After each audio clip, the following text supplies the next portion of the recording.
ago, why didn't crooked Joe Biden demand equalization, and that this war is far more important to Europe than it is to us, and that there's a very big, beautiful ocean, a separation. This is, we're helping Europe. We're trying to help Europe.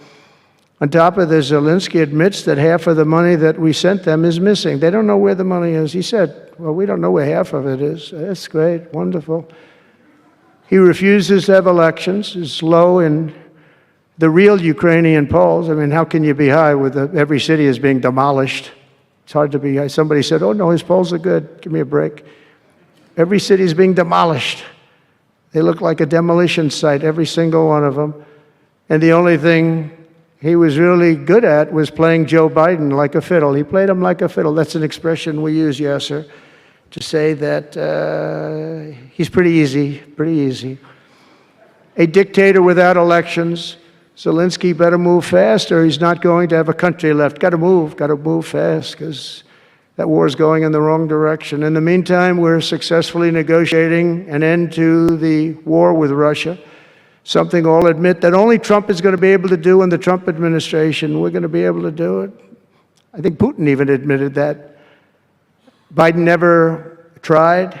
Europe has failed to bring peace, and Zelensky probably maybe he wants to keep the gravy train going. I don't know what's the problem, but he hasn't been able. He's very upset that he wasn't invited. He could have come if he wanted to, but that he wasn't invited to Saudi Arabia. But he's been working for 3 years. There's never been even meetings or phone calls to stop this war. It's a horrible thing. I figure Russia's lost 900,000 soldiers. I think that Ukraine's lost probably 700,000. And it's a terrible thing. You'll see bodies and body parts all over the field, all over. We see them very accurately through satellites.